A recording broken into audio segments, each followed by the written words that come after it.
Hey there, welcome to the Bible in 5. This week we're going to be talking about Paul's first letter to the Corinthians, which you're going to be reading this week here. Paul was intimately acquainted with the people of Corinth. He personally stayed there for over a year, talking to people about Jesus, and enough people came to faith to form a small church community. And Paul helped these people kind of right from the very beginning with their faith. And you can read all about this in the book of Acts, which you've already read in the Eat This Book plan if you're doing it. And so Paul helped these people kind of get on their feet as baby Christians. And then after a year and a half, he discerned that they were mature enough to at least kind of get on their own. And so he went and he traveled on. And after being gone for a little while, he began to hear reports from his friends about how things were going in Corinth. And they were going horribly, to say the least. The church was plagued with problems, all kinds of problems.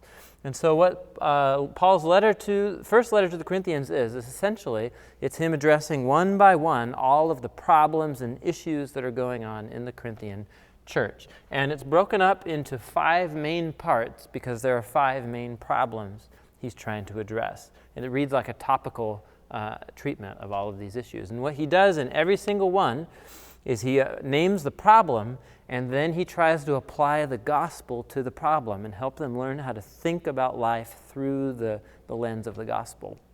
So in chapters 1 through 4, he addresses this problem that there's division in the church. There had been a number of teachers in the church, and people had kind of like picked their favorite teacher and formed little like groupies or subgroups around the teachers, and then were beginning to badmouth and distrust and talk bad about people who had another teacher and so on. And so they were dividing against one another.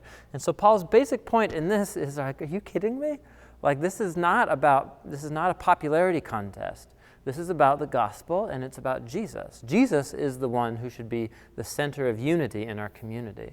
And so he says, leaders in the church and teachers, all they are is servants of Jesus, and we should be united across the spectrum. We may have different theological opinions or different ideas, different favorite this or favorite that. That's all second or third or fourth tier.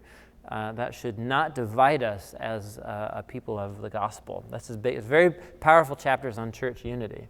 He moves in chapters 5 through 7 to talk about sex. There were a number of people sleeping around in the church. There were a number of Christians who thought it was still okay to go sleep with prostitutes. There was even a man sleeping with his father's wife. And the church was not only not doing anything about it, the leaders in the church weren't doing anything, but there are numerous people in the church who were like, oh, this is totally okay. This is about being free as a Christian to live however I please.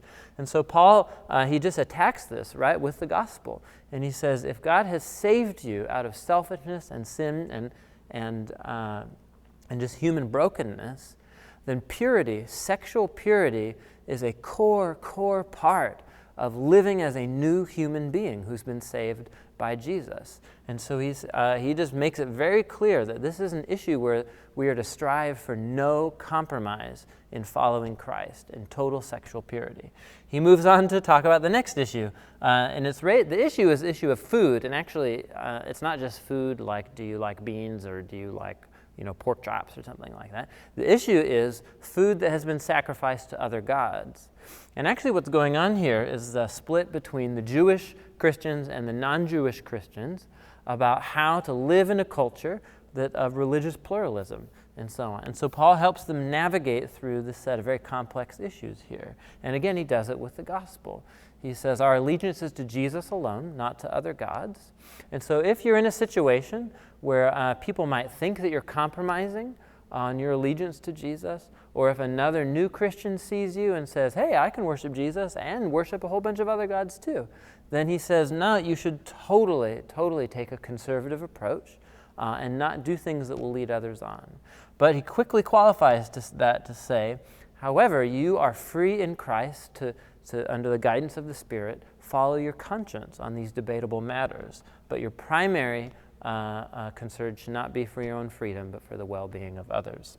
From here, he moves on to the issue of spiritual gifts, and all that to say is there were issues of worship style, and particularly certain gifts of people having real powerful, ecstatic experiences of the Spirit in their public gatherings.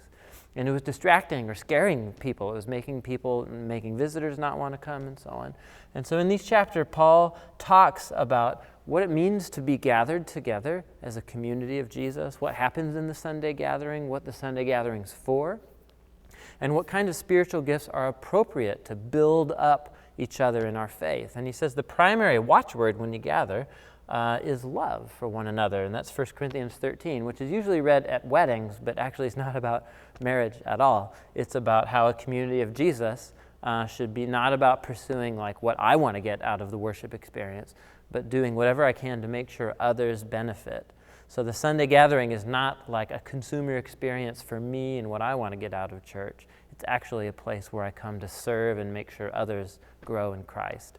He caps off the letter with a long exposition about the resurrection of Jesus, and there were a lot of misunderstandings and some false teachings going on in the church in Corinth.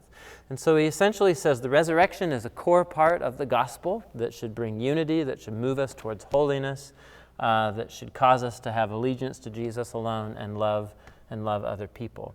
And so it's a very powerful exposition of how the resurrection of Jesus from the dead is at the core of the gospel, and it's the gospel that helps him approach all these issues.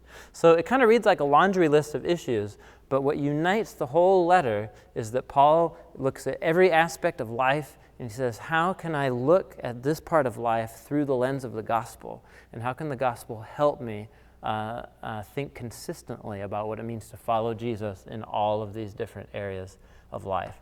Very powerful letter. You're gonna like it. I think you'll like it. I really like it. Okay, have a good time. See you next week.